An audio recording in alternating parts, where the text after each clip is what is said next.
Ханифа мақтағандар ішінде. Абу Ханифа былай, Абу Ханифа былай, ол невозможно хадис білмеуі деген сөздер көтергенде, ислам әлемінде 7 сахих кітап бар. Кутубы ситта деп аталады, яғни Бухари, Муслим, Сунан ибн Мажа, Сунан ибн Дауд, Сунан Тирмизи, осылай кете береді да осылай. Кейбір жетеуі да, анық жетеуі. Осы 7 мұхаддис Абу Ханифадан не үшін хадис риуаят етпеген? Сұрақ. Не үшін? Жалпы бұл жерде Халид деген жігіт Кутубу ситта деп жатыр. 6 кітап негізі жетеу емес. Және де машһурлардың арасынан тағы да Кутубу тисха 9 кітап деп келеді. Өзі атап кеткендей.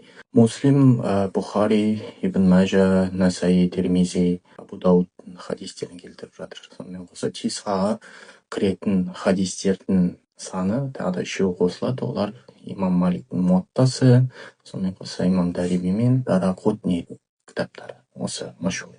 Хадистегі түсіндірмелерде Абу Ханифаның хадисті аз жеткізгені, хадисті білмегені туралы келтіріп жатыр. Әлбетте болған қатысты көптеген қарсы түсініктегі адамдарға жауапты көптеген ғалымдар беріп тастаған.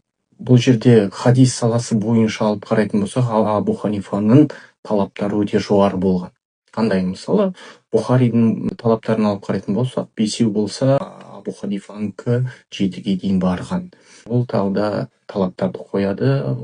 Хадис жеткізуші адам біріншіден фақих болу керек, яғни терең түсінігі болу керек. Сол хадисті түсіндіріп бере алу керек деген.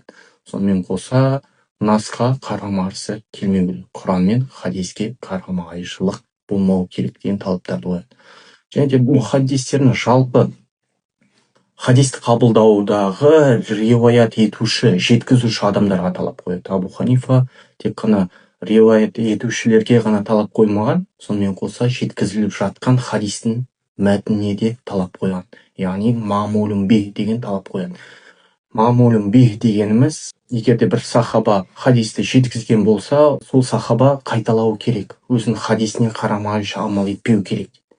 Ол іс жүзінде хадис жеткізді ма, сол хадиске амал ету қажет дейді. Егер амал етілмейтін болса, онда ол хадисті алмаған.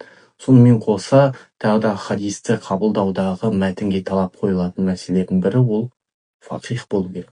Ол жеткізіп жатқан сахаба, жеткізіп жатқан табиин, атба табиин, ол ғалым болу керек. Егер де ол ғалым болмайтын болса, ол хадисін қабылдамайды. Енді хадисті аз білді дейді, қате. Әлбетте, көптеген хадисті білді, бірақ та барынша фиққа хадисті қай уақытта